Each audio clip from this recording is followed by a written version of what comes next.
In May 2011, the World Health Organization classified the radio frequencies used in mobile phones, cordless phones and Wi-Fi as possibly carcinogenic to humans.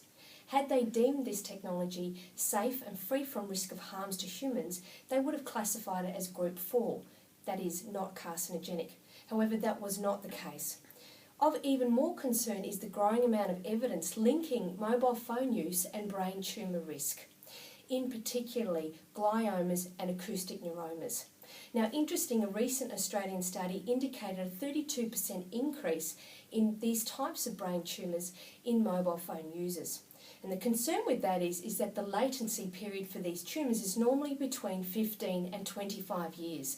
The fact that we're showing an increase of more than 30% in these tumours whilst the latency period is only just beginning now is a concern, because this technology has only been around in the general population for about 15 years.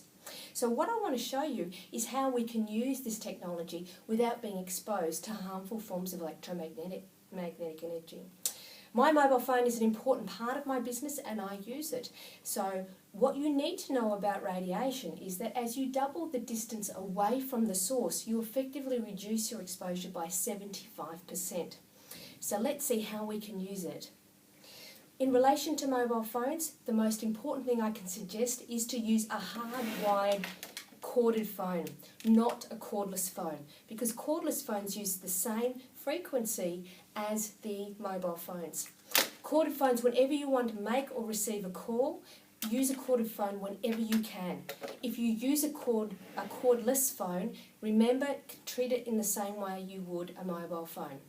When using your mobile phone, the other thing to consider is to use texting instead of making or receiving calls next to your head. Texting means that you keep it away from vital organs like your brain and therefore reduce your exposure to harmful forms of electromagnetic energy. So whenever you can, text.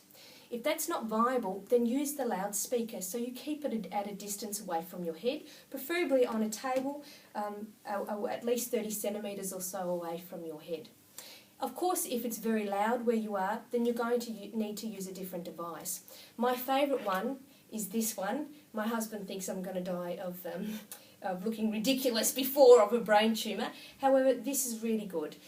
Basically, the way it works is you just connect it to the phone, and actually the reception's quite good on this type of earpiece, and then make and receive calls this way, so you keep it away from your body.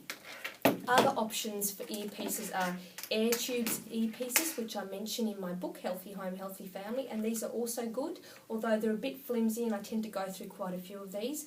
And of course another one are wide options earpieces like this, which are also excellent at reducing your exposure. Remember, when it comes to mobile phones, any devices that claim to reduce your exposure that do not create a distance between the phone and you are unlikely to be effective, and something that as a building biologist I cannot recommend. When using your phone for applications, for iPhones for example, and even your iPads, always keep it in aeroplane mode once you've downloaded the application, and this will stop the exposure to the radio frequencies. That's particularly important when it comes to children when they're using games. Obviously, when you're downloading an application, you'll need to use Wi-Fi, but once it's done, put it in aeroplane mode. If you're going to use your mobile phone as an alarm clock, don't. The reason is because even if you put it in aeroplane mode, it will stop the radio frequencies. But when the alarm goes on, it will emit a high magnetic field.